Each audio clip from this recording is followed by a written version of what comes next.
Hello again, chickens, and welcome to this month's project, which is building a better ginger.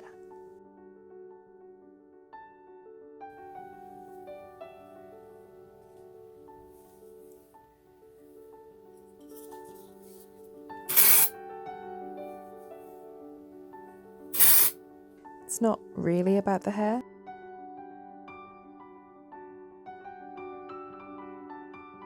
Although maybe a little bit.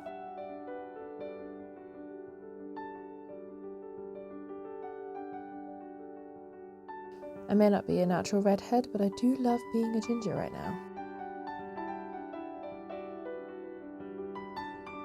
No, what I want to do is take the best qualities of my favourite fictional gingers and try to embrace them in my everyday life. Namely the Weasleys from Harry Potter, the Clocks from the Borrowers, and Anne Shirley Cuthbert from Anne with an E.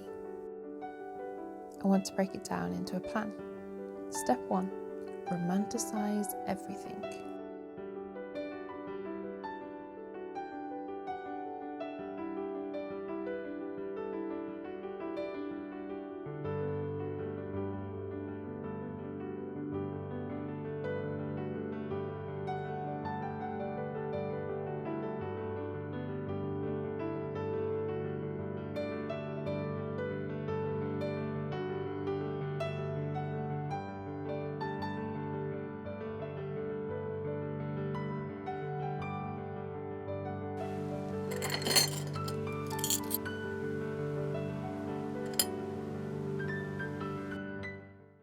Step 2, make my environment prettier.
Step 3, make jam. Why jam?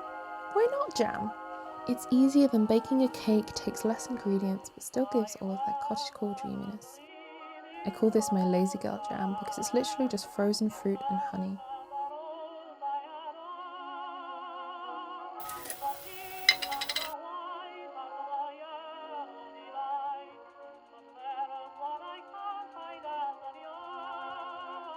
This jam is lumpy and sharp, but I love it like that.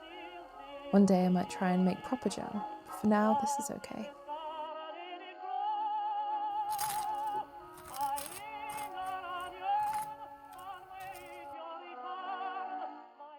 Step 4. This is the big project for this month.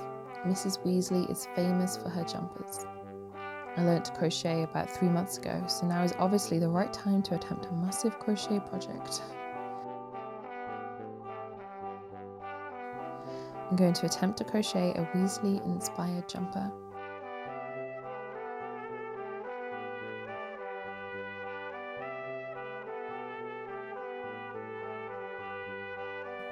When I say Weasley-inspired, I don't mean the usual letter jumpers, although maybe one day. Where have you been? No, I mean these iconic sleeves that Mrs. Weasley sports in Chamber of Secrets. It's going to be tricky because I only know how to make granny squares at this point, but we're going to attempt to make it work anyway. The base of the jumper we're going to make from different coloured granny squares, and then hope that I can figure out a plan for the sleeves when I get to them.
so I'm going in.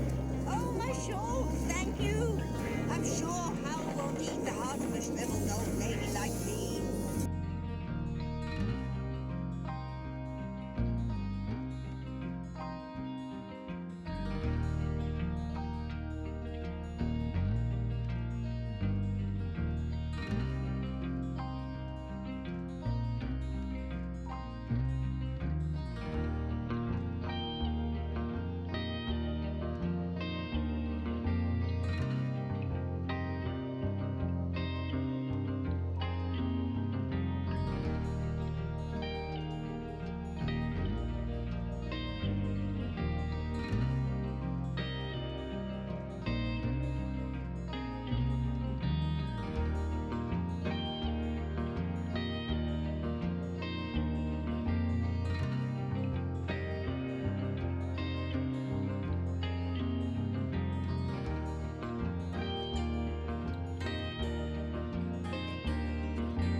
A single crochet seam can be worked in both loops of your stitches or in just the outside loops for a different look.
Here's how it's looking at the minute.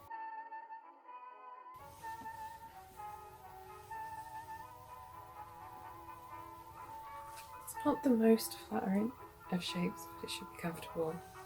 And I just added a double crochet edge to everything. Still gonna have to add the sleeves. It's definitely baggy. But I'm finding the sleeves way too intimidating to start just yet, so we're going to put them away and move swiftly on to step 5, writing.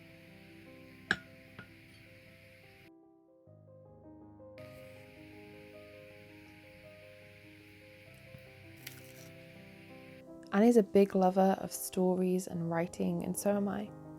Every Sunday I write a short story and post it on Facebook. No one really reads them, but that's okay. It's the same with on here. I don't get a whole lot of views just yet, or have a whole lot of subscribers. That doesn't mean that what I create doesn't have value and that I shouldn't continue with them.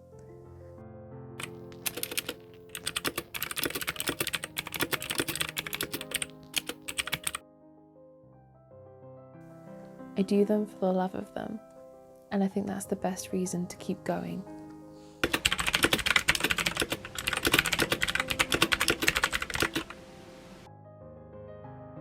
I'm also in the middle of world building for a book I started to write last year but gave up on.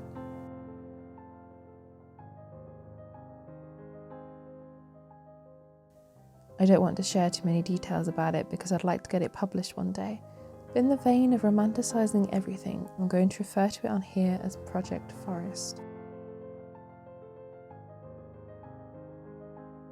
This notebook I've been putting together of world building has been my favourite project that I've done this month so far.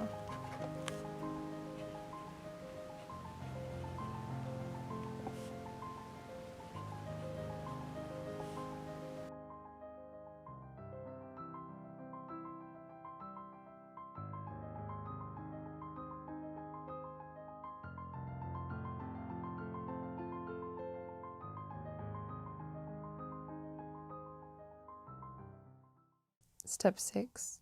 Books are made from books. If I want to be a good writer, I have to be a good reader, and spring is the best time for reading. Some of the books that I hope to read this spring are The Secret Garden. I've already started this one. I've read it a few times before, but it's just the perfect thing to read right now, especially because it starts in very early spring. And this copy I think is really beautiful as well. It has illustrations in it. And it's just a beautiful story, I think. Even if some of the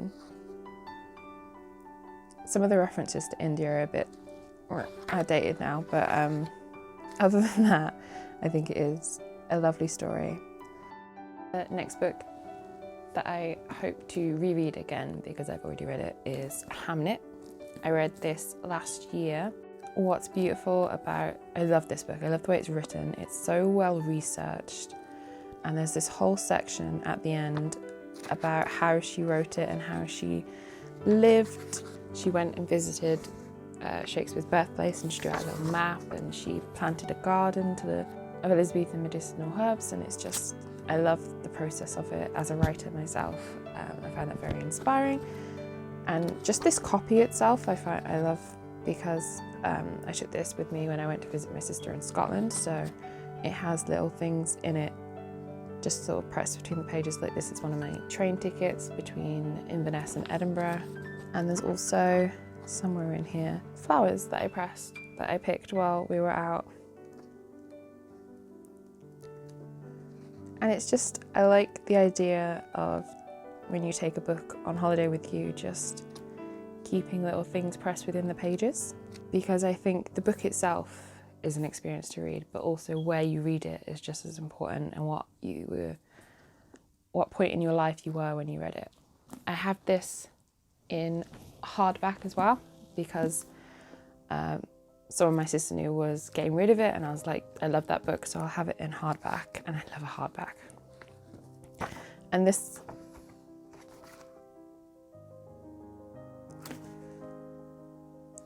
is signed. What?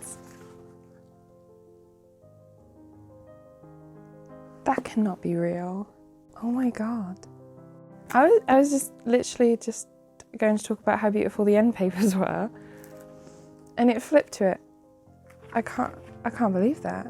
I almost didn't get it because I already have a copy of it. But paperbacks are fragile, and I love this book, so I wanted it in hardback as well. But yeah, if you haven't heard of it, Hamnet is a fictionalised account of Shakespeare's son Hamnet, who died. But I think this book is not about Shakespeare. It's not even really about Hamnet.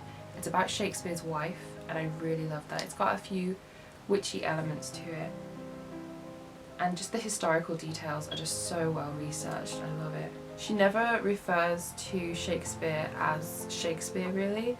He's always like, he's the tutor, and then he's the poet, and he's the playwright, and I just love that, because it's very easy for him to override the story, I think.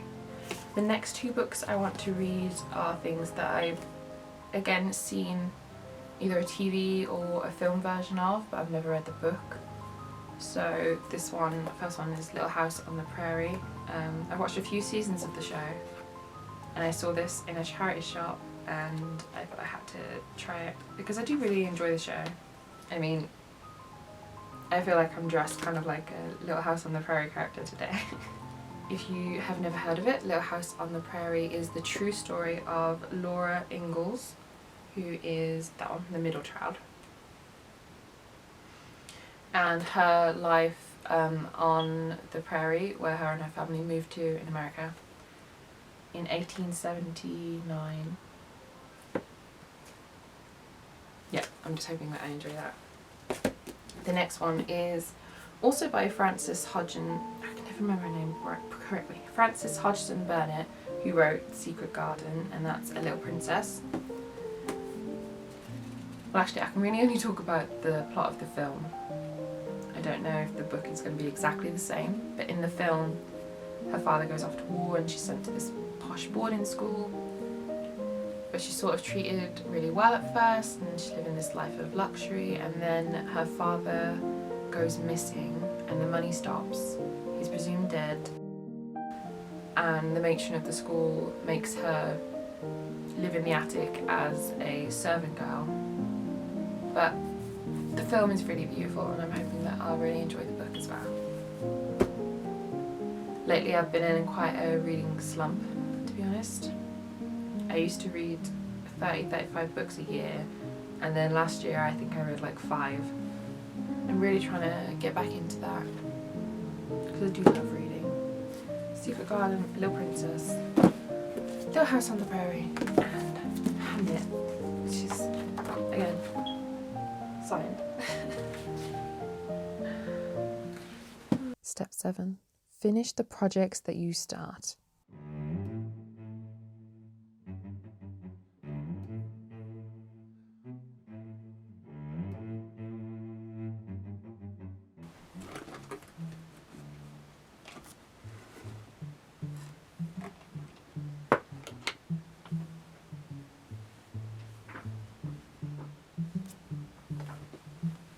It's time to tackle these sleeves again. I've never followed a crochet pattern before. I don't even know what the abbreviations mean. This is all very overwhelming and not fun.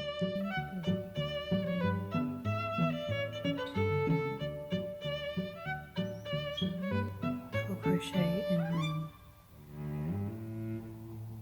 Don't join. What does CC mean?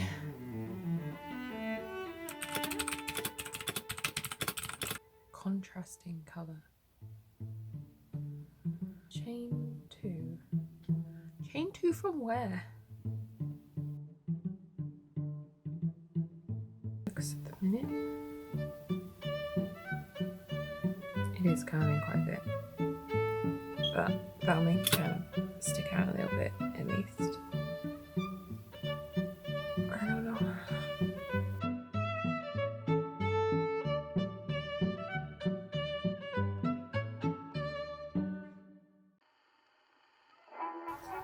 Have them bend now go all here and this bit sit on top of it there.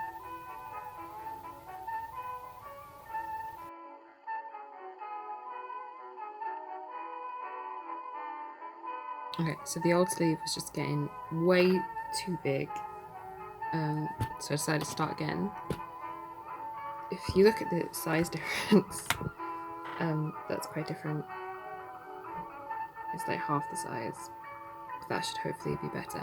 I've also decided to do them at the same time, like right after each other, so that it's less to try and remember what I did afterwards. And I'm also weaving in my ends as I go because, again, I don't want to have to do that afterwards. This is where I keep all my offcuts from the wool, and I have no clue what to do with it, but I just don't want to throw it away, and I'll figure out a use for it at some point. Yeah, it's getting pretty full now.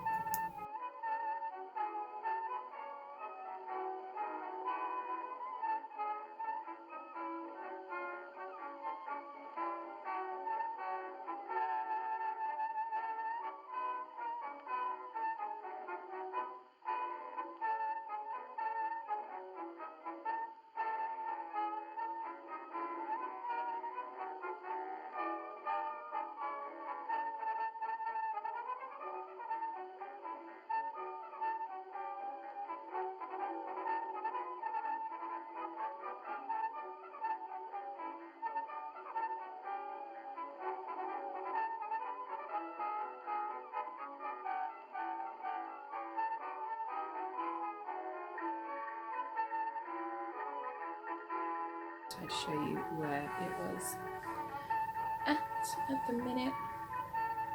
They're a bit crazy, but they were getting too wide down here, so I decided to start extending upwards instead of keep bringing this bigger and bigger. So as you can see, there's still a little bit to go. This is going to be at the top here, so I've just got to fill that space. And I just need to start thinking about how it's going to attach to the main body piece. Yeah, this is the progress so far.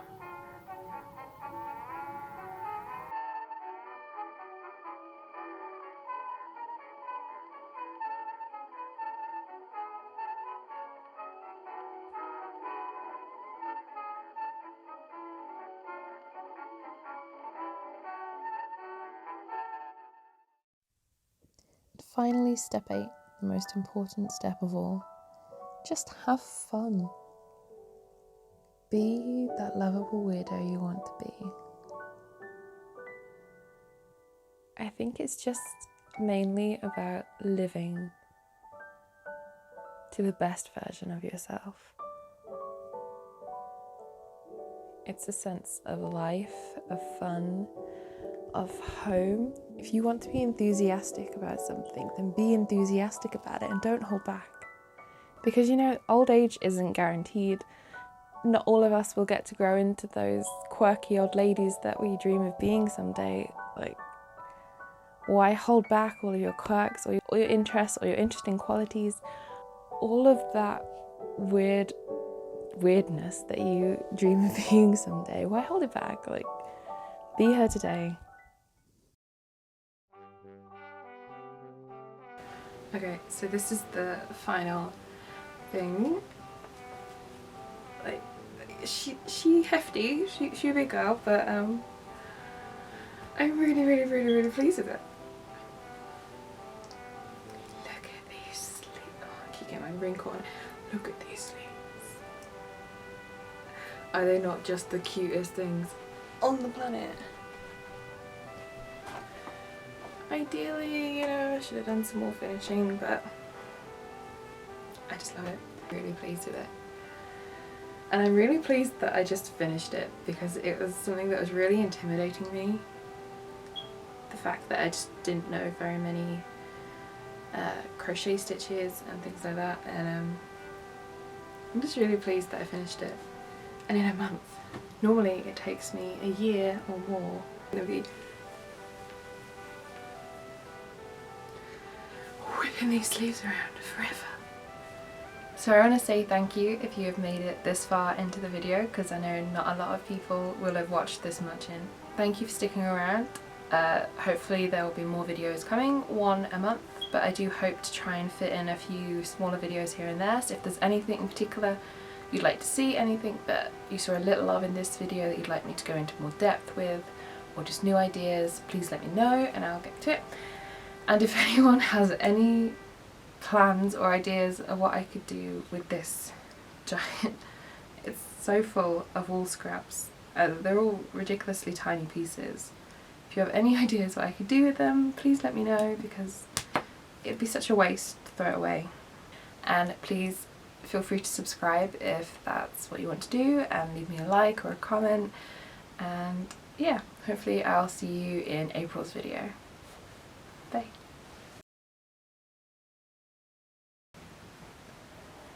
I'm not gonna lie, it just looks like you're swearing at the camera. Does it? You've made me realise now that I crochet with my middle finger. I made you sound conscious. I didn't even notice it before. It's only because I looked in the camera and all I seen you doing that to the camera.